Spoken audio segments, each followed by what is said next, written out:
Hi everybody, I'm back. My dog wants to say hello. I'm just letting you know how the seminar went with my dog getting all up in me. Let's see. Hi baby dog. Say hi to people. Hi. It went okay. It was a lot of information.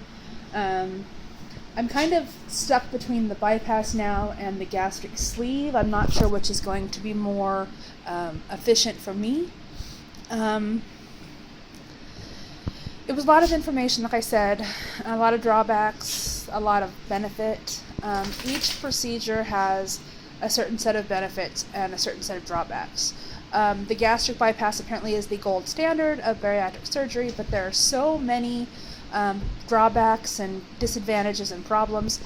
And because of the way I eat and because of this need of mine, every so often I need salty or sweet or whatever, if I eat sugar, I'm screwed. I don't know how many of you out there know what the dumping syndrome is, but the dumping syndrome basically is you eat sugar, and sugar will then be absorbed directly through the lining of your stomach into your pancreas, causing your blood sugar to go skyrocketing, like, way, way high.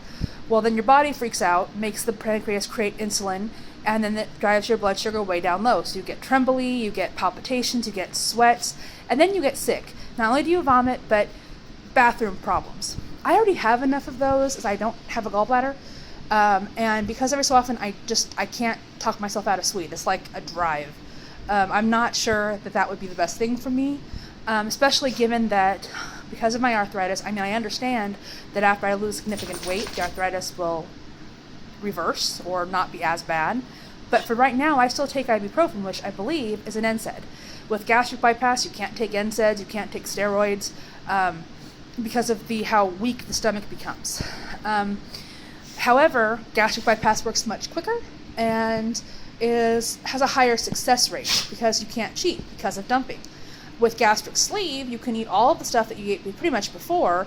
The fail rate is a little higher, and it doesn't work as quick. But for me, I think that the amount of complications that are present with gastric bypass probably means that procedure is not for me. I'm thinking that the gastric sleeve is the way to go. So like I said, the information was fantastic. I kind of have a lot of information to go with to make my decision. I think my decision is pretty much made at this point, though. And I'm just waiting for the office to call me to get my first consult, and then we go from there. I called shared services where I work, because apparently the call center doesn't handle all of that stuff. I have to go through the HR in Sacramento. So I called them, got another number. I didn't get around to calling them today. So I'm probably going to call them tomorrow. Not because I think I'm going to go on leave tomorrow, but because I want to know what I need to do to go on leave. It is so complicated to get all this information where I work, so I'd rather be ahead of the game. I've found myself today, after I've been at the seminar, explaining to family and friends exactly why I feel I need to do this. I have fought having bariatric surgery for over a decade. I thought I could do it on my own. And while some people may be able to, were quoted last night as saying that morbid obesity, which is me, is a diseased condition. If you are just slightly overweight, to have a little bit of extra, you can lose it no problem. But once you become like me, it's more difficult, especially the older that you are. And without surgical intervention, the odds of me getting this weight off are not good, particularly not keeping it off. I lost 80 pounds before, but I gained it all back because it's difficult to maintain and to lose weight that slowly and stay on that diet and the way you're eating forever. It's very hard. So at this point, I have to do this because I want my pain to stop, I want my health issues to reverse. I'm tired of taking, dozens of pills a day.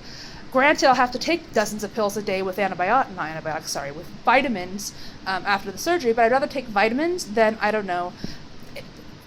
metformin and blood pressure pills and diuretics and gout medication and potassium all the time because I'm on the diuretic. And, it's endless amounts of medication, and I'm really sort of sick of taking them all. So yeah, that's my update for right now.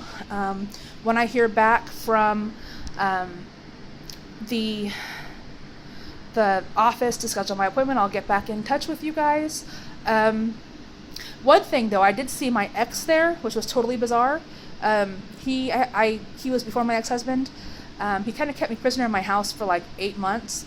The entire time we were together, I don't remember much of it because I was intoxicated the entire time because it was so horrible. And so I kind of, whenever I see him out in the world, I run the other way. Even though it's been 10, 11, 12 years, it's still one of those things that I just can't handle. I can't see him, I can't be around him, and he was like one row over a section. So he was like, I could reach out and smack him. He didn't see me, thankfully. We got there before he did. At one point we both got up to go to the bathroom at the same time, but he didn't know I was there, and I got back before he did. And then when we left, I bailed, so I don't have to deal with, have to go talking to him. For those of you who know who I'm talking about, oh my God, really? Problem with living in my town is that while it's not like, hick town USA where there's like 4 people, it's not huge either. And for those of us who are here our entire lives, the odds of us running into people from our past are very, very good.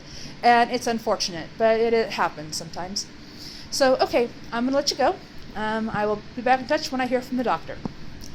Have a great weekend, you guys.